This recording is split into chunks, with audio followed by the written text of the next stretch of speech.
Hello there. So I wanted to jump on and do a quick video. I'm going to start kind of sharing a little bit about my story and some of the things that we've learned.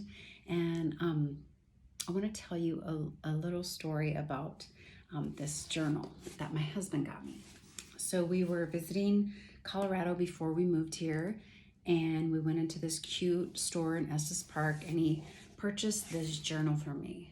And it, wasn't like all my other journals. It was actually kind of spendy, and he told me to share my story and share my heart. That's what he said, share your heart. And you guys, I have had this journal for several years. It was the fall of 2017 when he purchased this for me, and today is May of 2021.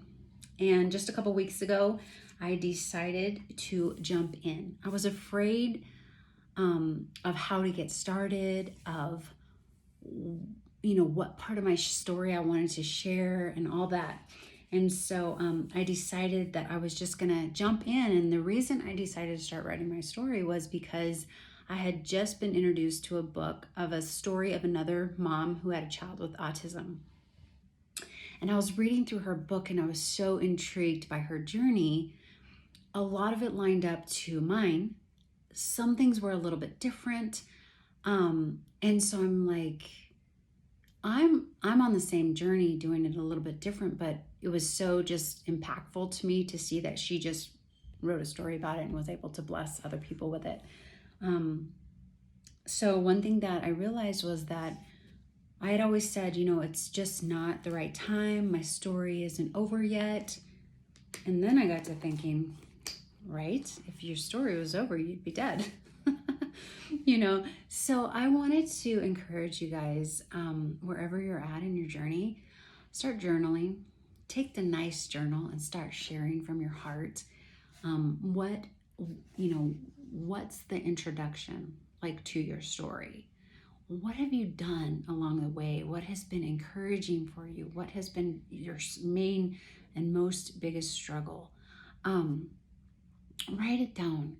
The other thing I wanted to encourage you is to share your gratitudes, share the growth and the progress, because if you're like me, as you get older and time goes by, you forget the details of when your child started talking, or when they said mom for the first time, or when they shifted from not talking to talking, or how they shifted in school, how they shifted in learning and all their abilities, or how you've been able to handle and where your faith has been. Sometimes you might really be struggling with grief, and other times you might be really struggling with gratitude and thankfulness that you've learned from this journey.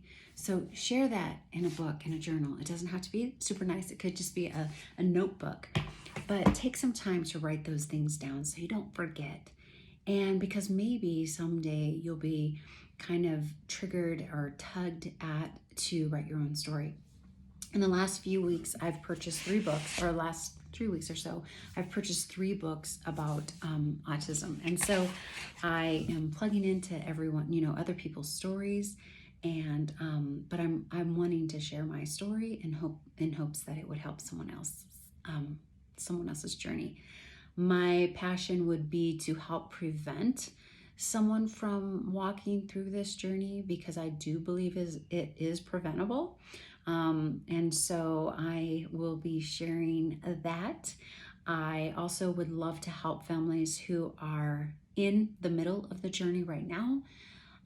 Share some protocols or some simple things that we've done along the way that have helped us. And then also I would love to hear other people's stories so that they can get the word out there about what they've done and what this journey with a special needs kid has taught them. And so I just want to get on and share that and encourage you guys to write your story.